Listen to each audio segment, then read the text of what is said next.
Dia, tarde, noite para você. Mudamos, hein, Brasil? Porque de bom não tem nada, né, Isabel? Não tem nada de bom. Muito então não é jogada. Nem... Muito boa. Obrigada. Nossa, Que bom que você gostou. Eu caí feito um patinho. Bom, dia, tarde, noite para você que é torcedor, você que infelizmente é torcedor, infelizmente é torcedor do Santos. Não temos nenhuma motivo para ser feliz, tal, né? Gil do Vigor não indicou a Vitube para o paredão, o Santos perdeu, tá tudo horrível. Então, eu sou a Anitta Efraim, tô aqui com Isabel Nascimento e hoje trouxemos um convidado especial, Vinícius Cassim. Primeiro, dar uma boa tarde para você, Isabel, depois o Cassim fala com o nosso ouvinte. Não vou perguntar se está tudo bem. Oi. Olha, para quem tá me vendo, realmente tá tudo bem, porque assim, eu acabei de achar um ovo de laca que eu tinha deixado aqui na casa do meu namorado, então tá tudo bem, porque se o Santos não me fortalece, o açúcar me fortalece. Então a gente conta com ele nesse momento. Eu nem acredito que Vinícius Cassim nunca passou aqui no nosso podcast com imagem, né? Acho que a última vez que ele gravou foi, outros tempos, outras coisas aqui. Então, realmente é um prazer tê-lo, um grande influenciador da torcida santista, o coração da torcida, passou a noite pichando o muro, e a gente quer falar com ele. É brincadeira, a gente não tem nada a ver com isso, mas te agradeço muito por estar aqui com a gente, poder trazer ainda mais esse lado torcedor, como se não houvesse, né? Eu e a Anitta Efraim. Super exemplos. Imparcialmente. Não, que isso, eu que agradeço o convite de novo, né? Na verdade, é a primeira vez que eu tô participando do podcast com câmera, mas eu já participei de outras lives, de outras coisas, a gente já se conhece, mas para mim é um prazer enorme sempre estar conversando com vocês do Santos, né? E vamos falar aí desse dia duro que a gente teve ontem, do dia duro que está sendo hoje também, porque pelo menos para mim, assim, é muito complicado, né? Quando você deixa seu time ficar dimensionando muito seu humor, é isso que acontece, cara. É chato às vezes, né? Mas é bem chato. Minha primeira pergunta para você, Vinícius Cassim. Acabou a paz? Então, cara, às vezes, sei lá, cara, velho. É só uma coisa, por isso que assim, vocês têm que torcer pro PSG também. Ganhou de 5-0, o Neymar fez gol. Então é bom quando você fica tranquila. Tipo, você dá uma balanceada, putz, tá manhaca o Santos. Vou atrás de um outro time bem modinha pra torcer? Vou. Porque daí você consegue balancear a vida. Vocês precisam. O Cassim não. O Cassim torce para o Santos e para o United, ou seja, parabéns por nada. Parabéns por sair da Superliga. Pelo menos uma coisa certa. Não, mas então, em relação a acabou a paz, assim, bem exagerado, né? O pessoal, as reações da galera ontem. Às vezes eu acho que eu tô numa outra realidade, onde eu simplesmente entendo que o Santos ele tá num processo de reconstrução e que as coisas não vão acontecer do jeito que a gente tá achando que vai acontecer. Às vezes eu acho que a galera coloca muita expectativa em cima e isso não é gerado pelo clube, tá? É simplesmente pela própria pessoa. E aí a pessoa gera uma expectativa X, o clube não atende essa expectativa X, a pessoa simplesmente se sente raivosa porque o clube não atingiu a expectativa que ela mesma criou. E aí a gente vê o que aconteceu ontem. Não estou falando aqui que a gente não esperava que ia ganhar, que ia perder a partida, jamais ia falar isso. Mas as reações que aconteceu ontem foram, pelo menos para mim, bem tristes. E assim, para mim, se essas coisas não mudarem rapidamente, dificilmente a gente vai conseguir reconstruir o Santos, sabe? Vai viver essa eterna...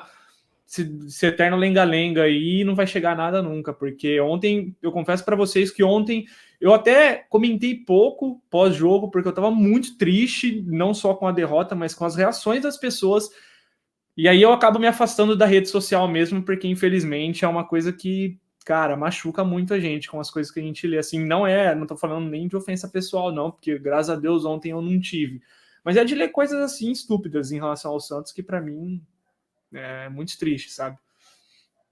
E para quem não viu, né, a gente está comentando do episódio também das pichações no muro, né, do Santos, pedindo aí que a obrigação é o tetra, coisas assim que eu realmente discordo desse posicionamento. Várias pessoas aí dentro das minhas páginas e tudo pediram aí a cabeça do Roland. E realmente, assim, eu acho que é um momento que a gente tem que pensar efetivamente quem poderia estar fazendo algo diferente. E se o problema está no técnico, que é claro que não está, mas acho que a gente compreender que isso ainda é um espelho das gestões passadas. Não é porque simplesmente trocou o gestor que simplesmente tudo acabou de antes. Mas o Crespo acabou de chegar no São Paulo. Isso, ele chegou junto com o Éder, junto com o William, junto com o Miranda, junto com vários reforços que ele conseguiu pedir para esse time do São Paulo, e ele conseguiu reconstruir, ele conseguiu, o Abel nem se fala, olha o time que ele tem no Palmeiras. Então assim, é um cara que chegou e só perdeu peças. Além de perder peças para outro time, ele perdeu peças por lesão. Ele perdeu peças porque tem jogadores hoje que estão em uma fase. Então, eu acho que, assim, primeiro a gente pode falar do Olan, mas eu também quero falar um pouquinho.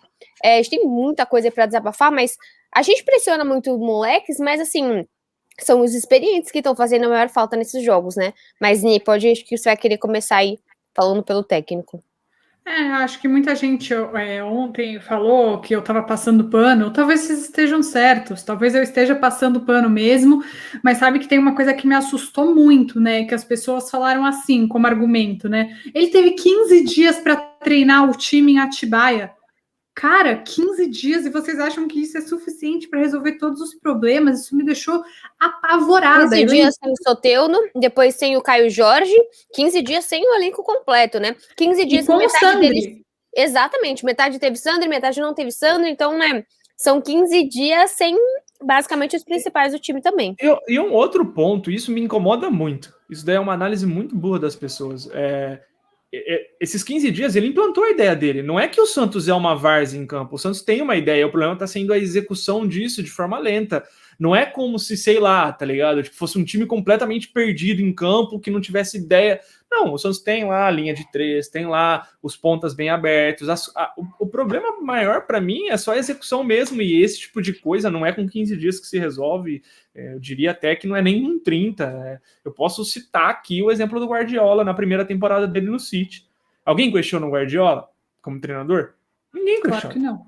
A primeira temporada mesmo dele foi horrível. Né? Mesmo até Klopp, o Liverpool vitorioso, o Liverpool com muito tempo ali. Exato. Esqueci o nome, mas.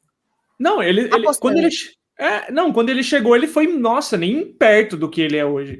E tipo assim, a galera acha que é o que eu sempre digo, né? Aqui o futebol aqui no Brasil é uma loucura completa, né? De todos os âmbitos. Então, tipo assim, a galera realmente acredita que 30 dias é o suficiente para se montar um time. Não é, porque se fosse fácil assim... Um time que não pode se reforçar, né? Um time que não pode se reforçar. Então, uma coisa que eu vi que muita gente ontem ficou criticando a questão do Pará. Não sei se era a melhor ideia, acho que ele treinou e achou que podia dar certo, acabou não dando ali na hora, é verdade, ele tem a parcela de culpa dele também. Mas a real é que ele não conseguiu achar alguém para substituir o Sandri. Ele não conseguiu ainda. Acho que ele poderia ter postado um ótimo texto no Diário do Peixe, se vocês quiserem ler sobre isso, na coluna Imparcialmente Santista. Escrevi até sobre exatamente que eu e a Anitta, quando a gente estava falando no passado, falei, nossa, a gente vai sentir muita falta do Veríssimo. E no fim a gente sente na veia a falta do Pituca, né? Porque é o cara muito mais simples, que o simples não tem no Santos. Você não tem o simples. Quando você joga assim o Alisson, você fica perdido no meio de campo, né? E para mim essa posição, né, que o Pituca jogava no passado, que o Sandri jogava de segundo volante, ele tá tentando encontrar alguém para colocar no lugar, ele não conseguiu, simplesmente não conseguiu ainda. Alguém escreveu isso na rede social, desculpa, eu não vou lembrar quem foi, mas ele tá tentando e nenhuma das soluções pareceu adequada para ele. E o Santos não pode contratar, então tem que continuar na tentativa de achar alguém ali. Contra o São Lourenço foi o Balheiro. Não sei porque ele não começou o jogo com o Balheiro ontem. Eu não vejo os treinamentos. Acho que ele demorou para mexer no time, sim. E isso é algo que a gente pode cobrar, até porque Marinho e Soteldo não estavam rendendo nem um pouco e ficaram, né, o jogo inteiro em campo. Acho que o Ariel ele tem a parcela de culpa dele, mas eu acho que não dá para jogar tudo nas costas do treinador quando você tem escândalos que estão saindo. As contas do Pérez foram reprovadas novamente, mais de 500 sei lá, mil de dívida, o Santos não está conseguindo grana para pagar o Soteldo e acabar com o transfer ban, não consegue nenhum jogador por empréstimo. Você está com o microfone fechado, Bel. Tô, apertei o botão. Agora tá aberto. Acho que você não queria me ouvir. Mesmo para a renovação do Caio Jorge, né? Já tá com a novela da renovação do Caio, a gente soube Vou ter que falar, gente, desculpa. Soube agora da história da renovação do Andrei Quintino, muito esquisita. Aí perdeu o Sabino também por causa de uma renovação muito esquisita. Então, assim, eu acho que o Rueda e o Roland, eles vão errar e vão acertar. Eles vão errar e vão acertar. Ontem o Roland errou. Contra o San Lorenzo, no primeiro jogo que foi o melhor, né? Acertou. O time jogou muito bem. Eu sei que no Campeonato Paulista os resultados tampouco estão sendo satisfatórios, mas o Santos não joga com o time titular, né? Ele fica tentando rodar os meninos, realmente usar como laboratório, que é algo que o Cassim acho que pode falar melhor do que eu. Os dois, Rueda e Roland, vão acertar e vão errar. Mas o que eu acho é que a gente precisa sim de paciência e boa vontade, porque são pessoas que, diferentemente de outros, pensam no bem do Santos. De forma ampla, né? Longo prazo, gente, longo prazo. Esse tipo de discurso, assim, me espanta um pouco, Anitta, porque, tipo, deveria estar muito claro na cabeça das pessoas.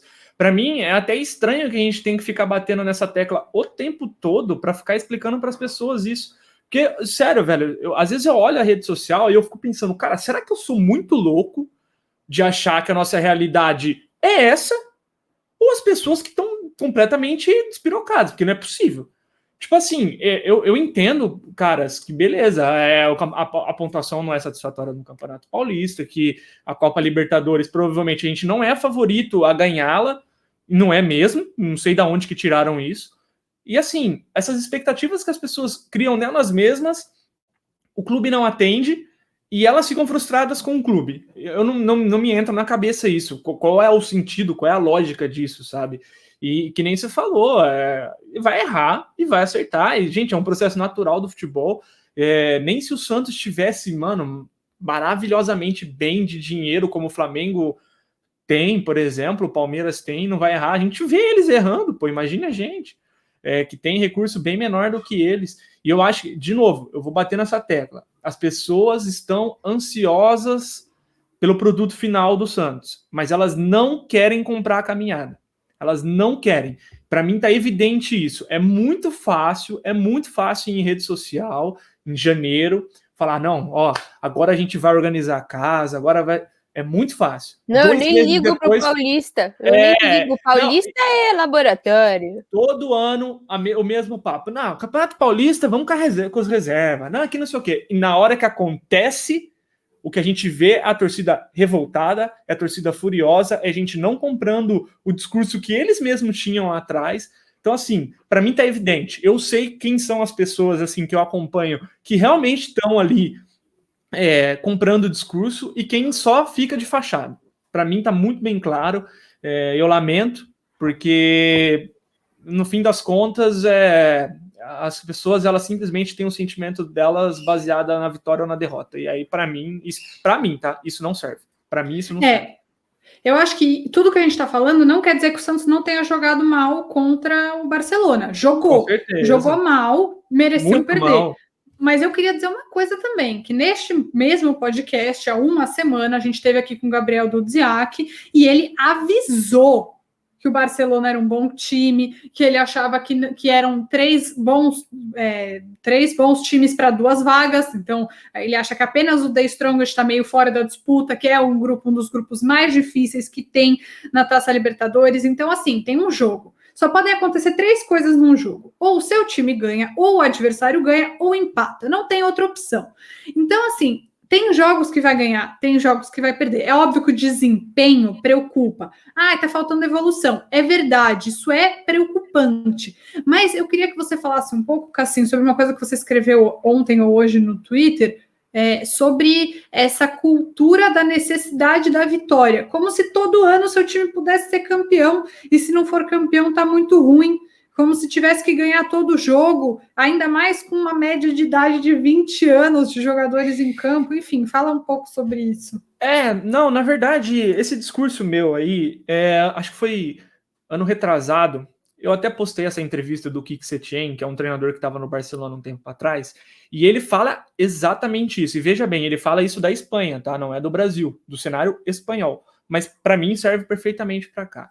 Que é justamente isso. A nossa cultura, a gente foi ensinado basicamente sobre isso, que o que serve é vencer. Só que a gente tem um campeonato que tem 20 times e só um vence. E a gente a gente passa essa ideia de que só serve quem vence, e aí o que acontece? Os 19 que estão disputando o campeonato são tratados como fracassados, e não é assim. Nunca foi assim, não deveria ser assim. A nossa paixão pelo futebol, ela se dá pelo clube, se dá pela torcida, se dá pelo desempenho. Ele não pode ser reduzido a uma vitória ou uma derrota, porque se a gente parte desse ponto, o que a gente vai gerar é só isso, é só ódio. A gente vai ter lá um domingo uma vitória e na quarta-feira a gente vai estar furioso com o time. E você quer exemplo mais claro do que isso, do que o Palmeiras? O Palmeiras ganhou Libertadores, o Palmeiras ganhou Copa do Brasil, o Palmeiras ganhou Paulistão. Num intervalo de um mês e meio, o Palmeiras perdeu o Mundial, que é um campeonato, gente, completamente aleatório e completamente desbalanceado. Se você não ganhar, você não tem que levar a sério isso, porque seu time é muito pior do que os outros, né, no caso da Europa. Você perde uma Recopa, onde você basicamente não teve treino, não teve descanso, não teve férias, não teve nada. Você perde uma Supercopa do Brasil, onde você não teve descanso, não teve férias, não teve nada. E aí, no outro dia, o muro dos caras tava pichado. Um time que ganhou 3 títulos.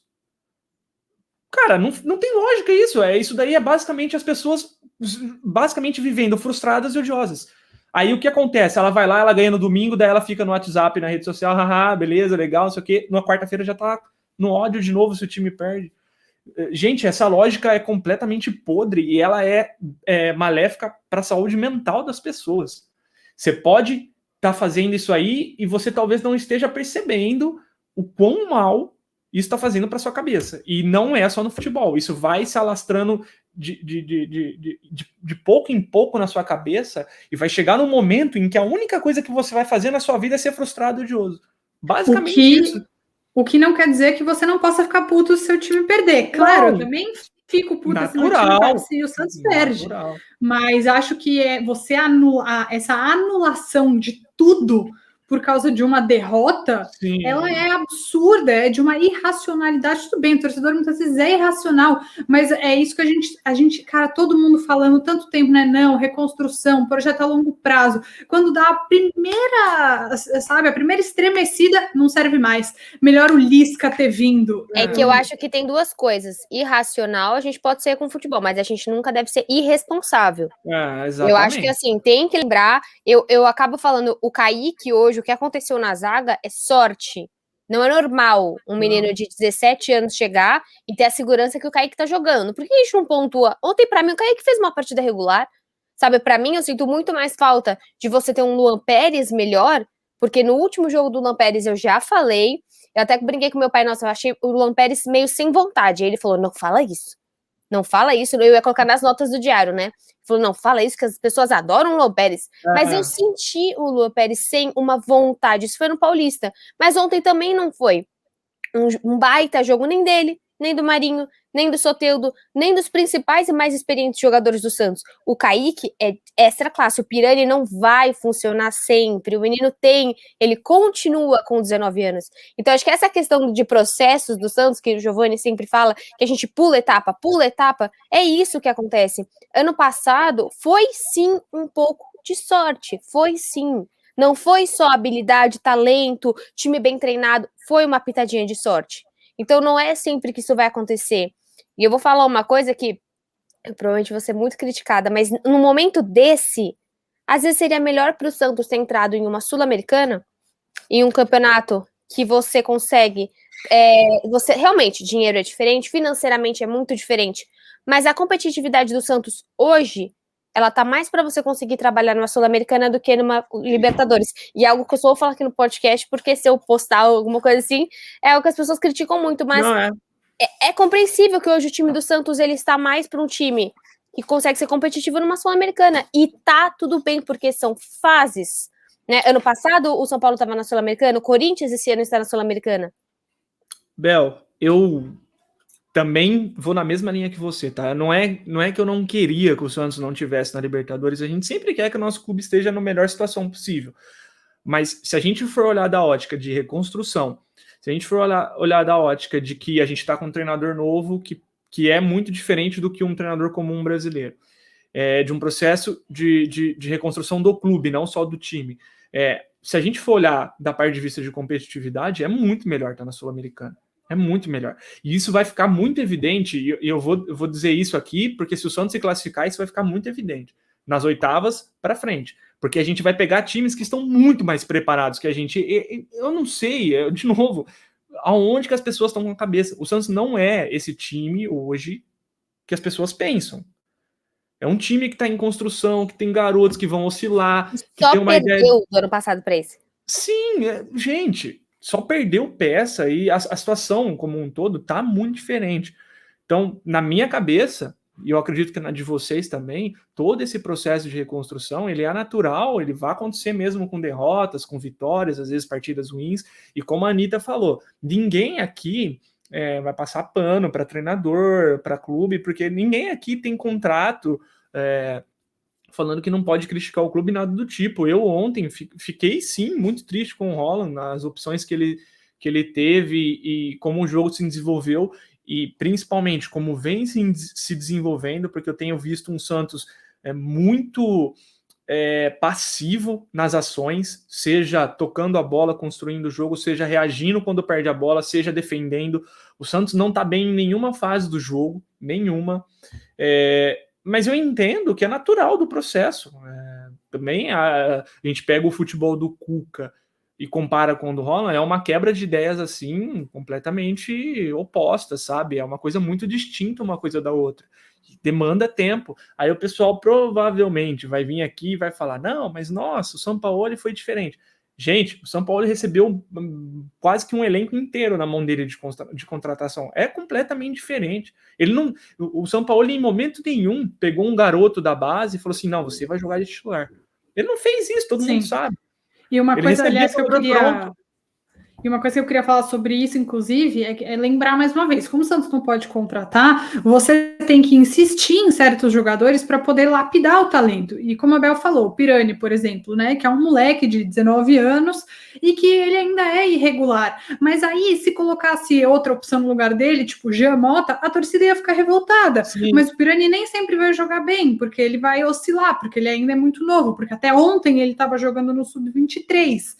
Então, esse tipo de coisa assim, é uma equação muito difícil. Eu entendo que o treinador tem a responsabilidade dele, é claro que tem, mas não dá para você jogar fora todo esse contexto, sabe? Eu até fiquei me perguntando um pouco, enfim, vocês dois vocês dois tiveram mais contato com ele, a Bel entrevistou ele, o Cassinho sei que é amigo, mas será que o Moraes não estaria fazendo parte desse processo se estivesse no Santos? Acabou sendo, a Bel chama atenção para isso muitas vezes, foi emprestado antes do Holland chegar. Será que ele não ia estar ganhando uma oportunidade? Porque todo mundo está ganhando oportunidades para ser testado. Mesmo o Ceará, né? Mesmo o Anderson Ceará, que voltou e a gente pouco sabe, não é inscrito em nada, não sei se tá querendo ir para outro lugar. Eu acho que, assim, nesse momento o Alex não tá indo bem. Eu acho que, assim, você dispensou o Wagner Leonardo, tudo bem, foi uma conversa tal, mas você dispensa o Alex realmente não tá fazendo. Eu sempre confundo direita e esquerda, então se eu tô falando de alguém que não pode substituir o outro, tá tudo bem. Mas, assim, mesmo o Sabino, o problema foi o contrato, porque ele seria também útil para esse elenco, de uma diretoria sabe? antiga.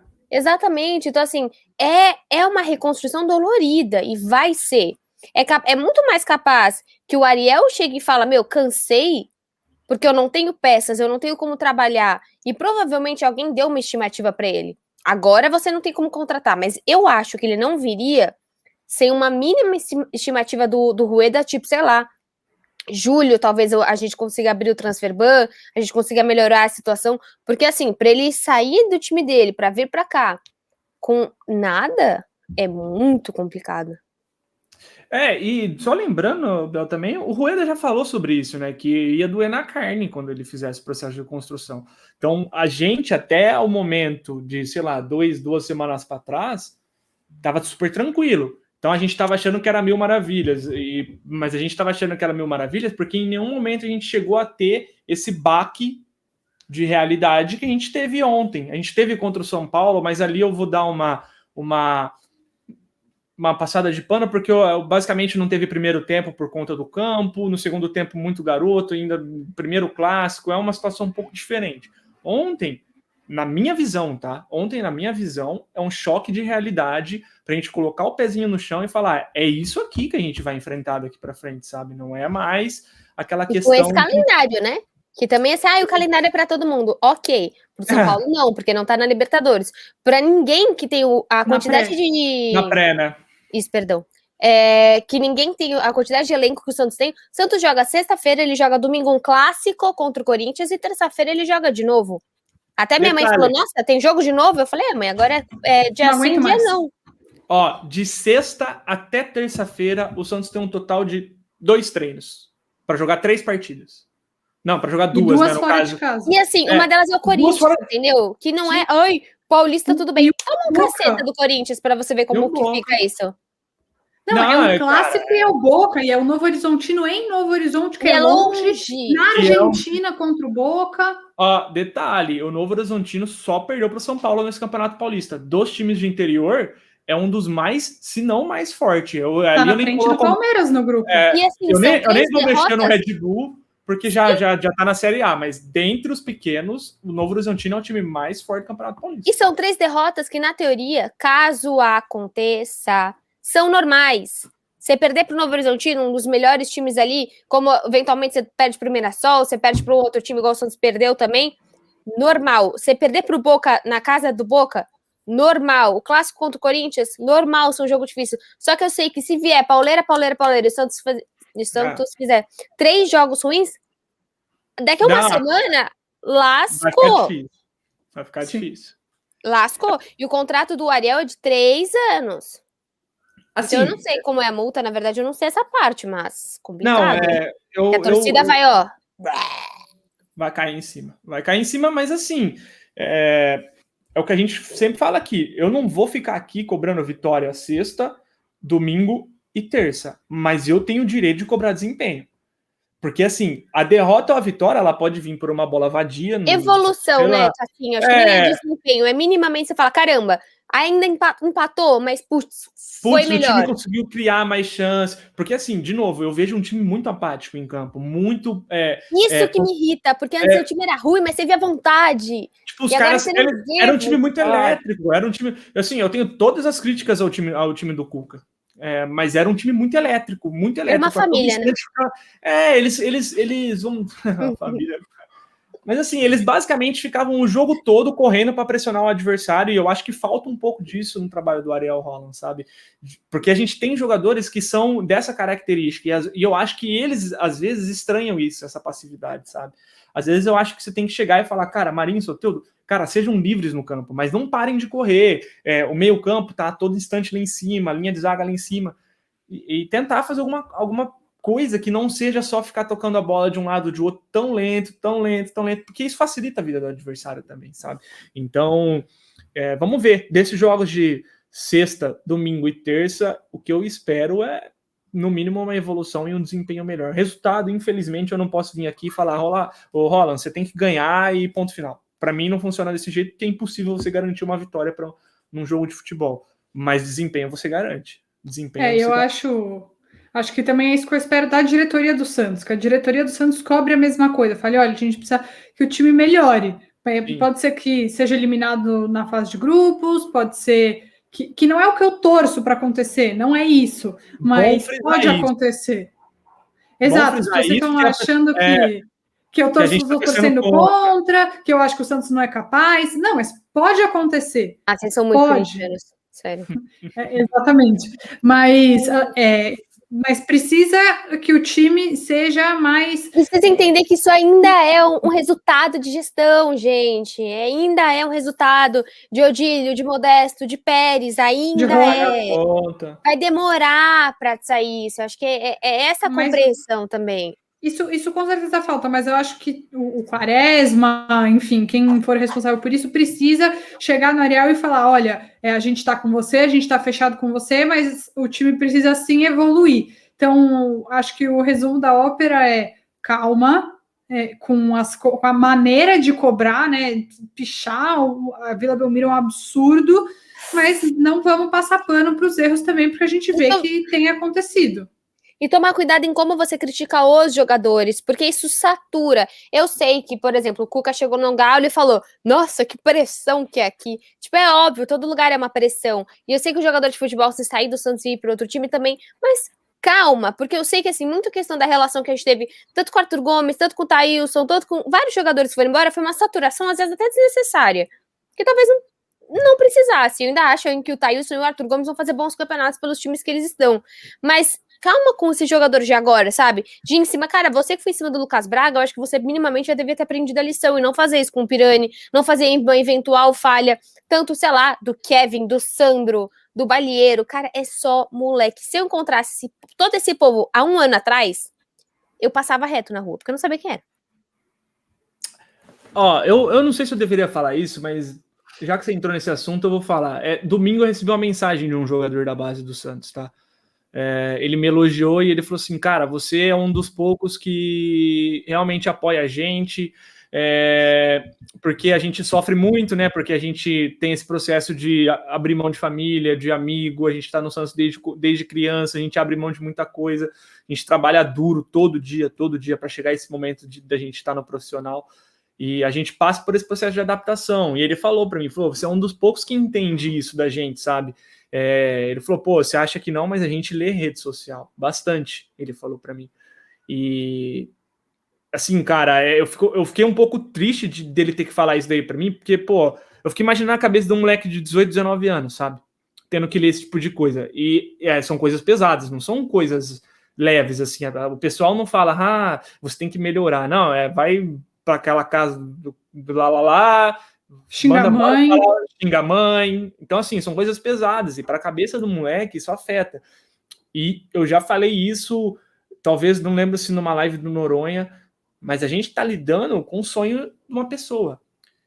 Esse menino que está ali, essa menina, que seja da base do Santos, quando a gente vai lá e a gente fala o que a gente fala numa rede social, a gente está afetando diretamente a cabeça dessa pessoa e a gente não sabe qual é o reflexo disso. A gente pode, indiretamente, estar destruindo o sonho de uma pessoa, sendo totalmente agressivo dessa forma. Então, que a gente tem essa noção, né, Cassim, também. Depois, sei lá, Anitta, eu acho que a gente tem uma exposição que inúmeras vezes, talvez seja por isso, que inúmeras vezes a gente é tão agredida em rede social que a gente sabe como é se sentir assim.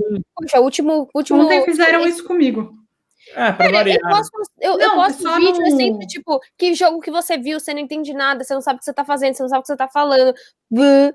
Então, assim, só que as pessoas são menos agressivas comigo do que são com os jogadores. E eu acho que, assim, por exemplo, um trabalho que eu faço, sempre fiz, em questão do Lucas Lourenço, é de ver mais, é de ter mais calma. E que melhorou bastante, inclusive. Eu tenho gostado dos jogos dele. Eu tenho gostado bastante também. E é um exemplo claro mesmo, sabe? Não, mas é exatamente isso. Acho que as pessoas elas colocam o jogador como se não fosse um ser humano, e fazem isso também com a gente, por como ser... se ele trabalhasse em sua função, ele é o seu empregado. Essa relação mesmo. Ontem uma pessoa mandou para o Cassim falando assim, a gente nem falou disso, né? Mas estou falando aqui. É que as pessoas querem ficar elogiando o Ariel Holland só porque ele fica dando exclusivinha para quem não é da imprensa tradicional. Cara, assim, eu não fiquei mal na hora nem nada, mas eu sabia que a pessoa estava falando de mim, do Diário, do Giovanni, que essa pessoa, ela não mediu as palavras dela, porque era óbvio que eu podia ler aquilo, sendo que ela não sabe qual é o meu sonho, como foi legal para mim passar por aquele momento, ter essa oportunidade. Eu acho que quando você está dentro da casa de alguém que passa por isso, quando é seu amigo, como esse caso recente que eu passei com o conselheiro do Santos, as pessoas elas vêm se solidarizar, mas tem que ver se essas pessoas que vêm se solidarizar, elas não fazem isso com um jogador de futebol. Que não tá jogando mal de propósito. Pode, assim, eu mesma publiquei esses dias que o Luiz Felipe não deveria ser jogador de futebol, porque ele realmente é muito fraco. Ele não deveria jogar no Santos, mas isso não quer dizer que eu tenha que agredir ele, que mandar direct para ele falando que ele é um lixo. O que fizeram com o Pará, de pichar a Vila Belmiro xingando o Pará, é de uma falta de respeito, de um cara que tem uma puta história no Santos, que jogou mal ontem mesmo, mas, cara, não é por isso que ele é um lixo, ele é o nosso lateral direito titular. Ele pode contratar, caramba, o Santos tem no time quem não hoje... Não pode contratar, né? Você entendeu? Hoje o Santos ele tem no elenco as pessoas que cabem ao momento do Santos. Nossa, ele não é jogador pro Santos. É sim. Porque se é um jogador que o Santos pode pagar o salário, se é um jogador que tá dentro... Não, mas é isso que eu tô te falando. Por que o Luiz Felipe tá até hoje no Santos? Porque não teve uma reposição. Porque não conseguiu colocar uma pessoa à altura, porque toda hora começou a renovar o contrato. Porque o Luiz Felipe, querendo, não quebra galho. Ele joga nos dois, ele joga lateral direita e esquerda, isso eu sei. É ótimo, adoro se todo mundo podia jogar nos dois para não me confundir. Pará. Não, Luiz Felipe. Luiz Felipe joga na lateral, não, na zaga, direita e esquerda. Tá, entendi. Então, tipo, por que ele tá no Santos? Por isso que eu digo, entendeu? Não é uma questão do Luiz Felipe. Nossa, mas o Giamota não devia estar no Santos. Realmente, eu acho que ele poderia fazer campeonatos melhores se ele realmente fosse pro Fortaleza, que adora ele. Só quem você vai colocar no lugar? A questão também é ele querer. Exatamente. No caso do Luiz Felipe, por exemplo, houve propostas e ele simplesmente não quis ir e tá tudo certo, porque ele tem contrato com o clube, a relação empresa contratado é essa, você não pode simplesmente falar pro cara, você tá... Raio deveria não aceitar, ele deveria ir embora. Deveria nada, o Santos que pagou. É igual o Brian Ruiz. O Santos tem um contrato assinado. A culpa, no fim das contas, a culpa é do clube, não é dele. Ele está exercendo o que é o do direito dele de qualquer trabalhador. E não dá para ficar com o... Não dá para... Não sei, só para terminar, acho que a gente já falou bastante, já xingou bastante, desabafou bastante, mas assim, só para lembrar que não dá para o Santos ter só os 5 jogadores que você gosta no time, né? Isso é importante para mim, isso é importante para o Cassinho, isso é importante para a Bel, isso é importante para todo torcedor. O Santos já não pode contratar, precisa de elenco, vai demorar para esse elenco chegar no nível que a gente quer, e a nossa torcida é que o Ariel Holan consiga ser a pessoa a tornar esse time mais competitivo. Talvez demore um pouquinho mais do que o nosso imediatismo quer, mas é o que tem para hoje, gente. E detalhe, eu vou lembrar disso sempre. O Sampaoli caiu para um time semi-amador na Sul-Americana e não teve nem de perto os movimentos de pichação, de também, escândalo, né? Por causa disso. Tem para o Galo também, um Galo que naquela época nem era tudo isso, estava mal nas pernas também. Então, assim, só aproveitando, puxando um pouco essa sardinha, essas pichações têm cunho político. Eu não vou aqui ficar citando o nome, porque eu não tenho, mas para mim... Toda vez o Rodrigo Cafundó, ele postou uma coisa que eu achei muito interessante. Pode pegar as pichações do Santos nos últimos anos, a letra é igualzinha. Me parece que é sempre a mesma turminha de sempre, que gosta de ir lá, de tumultuar, de fazer a politicagem dela. Porque eu já vivi situações piores. Uma derrota na Libertadores, numa fase de grupo, virar isso, para mim... Não tem lógica nenhuma. O primeiro jogo. E o Santos passou com facilidade pela fase pré-Libertadores, né? As 2 primeiras fases. Tem algo muito estranho aí. A gente não pode. Tem gente, para quem não interessa que o Santos não seja só de Santos. Tem gente que não se interessa que o Santos seja um time financeiramente responsável, que expanda, que olhe, que crie novos horizontes. Tem gente que não se interessa. Você encobrir, sei lá, seja um gasto, seja uma contratação, quando tá uma bagunça. Quanto mais organizado tá, mais difícil é de você ser encoberto por uma besteira. A gente não tá apontando o dedo pra ninguém, ou um pouco. Mas a questão é muito que parece mais político, é o que o Cassinho falou, é algo que parece muito mais algo político do que algo realmente esportivo. Sim, porque esportivamente... Não tem lógica. Você fazer isso por uma derrota na Libertadores não me parece fazer sentido. Ali, para mim, a pichação de ontem, para mim, tem cunho político. E a gente já viu já na semana passada um áudio vazado do Rueda, emputecido da vida por algum documento que vazaram, mentiroso dele. Então é assim. A questão foi o empréstimo, né? O empréstimo do Rueda, as pessoas estavam falando que ele iria pedir com juros. Só que a questão é, se assinou com juros... Ele pode pedir do jeito que ele quiser. Ele pode não era. Não, lembrei, falaram que ele não estava aceitando o pagamento agora, para esse pagamento virar a ter um juros maior e ele receber mais dinheiro. Só que, ao mesmo tempo, pensem comigo, se ele recebe esse pagamento agora, o clube ia falar, porra, o clube é endividado e a gente tem que pagar o Rueda, que é o próprio presidente do clube. Então, assim, não faz sentido, é você xingar daqui ou xingar de lá. E ele mesmo disse, os juros da coisa que o Santos tem com o Rueda é baixo. Faz mais sentido segurar essa dívida do que você segurar outras, e é por isso. E ele mesmo disse que não vai aceitar esses juros. E se ele aceitar, se o Santos assinou. É isso, ninguém tá fazendo. Ninguém é amiguinho. Tem alguém interessado em tumultuar. Tem alguém interessado em que tenha pichação, tem alguém interessado em que se fale mal do presidente. Todo mundo sabe que eu não votei no Rueda, então eu não tenho nem por que ficar protegendo ele. Pra mim, tranquilo. Mas tem alguém interessado demais em prejudicar o ambiente do Santos, e a torcida tem que ser cuidadosa para não ser cúmplice de um plano para que o Santos seja sempre de Santos, para que o Santos fique fazendo contrato fraudulento, esquisito, com aumentos desproporcionais. A torcida não pode ser cúmplice da irresponsabilidade e do uso do Santos para interesses pessoais. Enfim, já desabafei tudo que eu tinha para desabafar. Apenas 40 minutos. É basicamente... Exato. Um dia com as pessoas ouvir. Exatamente, matéria. A gente podia, né, ter assim, um podcast mais sério. Terapia Santista. Um terapia. Não, cara, esse é um nome muito bom de um podcast. Terapia Santista? Terapia já Santista. Vamos patentear. Muito bom. Exatamente. Mais algum desabafo aqui? Ou já desabafamos tudo? Eu vou mostrar de novo para vocês que eu tô comendo. Esse sacanagem, mas eu vou no mercado agora também, pode ficar tranquilo. Então tá bom, para vocês, ó, semana que vem a gente vai saber se o Santos melhorou, se não melhorou. Espero que tenha melhorado, espero que ganhe aí alguns jogos e vamos nessa, pessoal. Um beijo para vocês, até quinta-feira que vem. Obrigada, Cassim. Obrigada pela companhia. Obrigado. Isso, e peraí, antes de finalizar, não esqueçam de se inscrever no Imparcialmente Santista e também se inscrever no Santos Talk, que o Cassim está migrando para o YouTube. Ele precisa do apoio de vocês, então se inscrevam lá e acompanhem. É isso. Muito obrigado, pessoal. Isso aí. Beijo.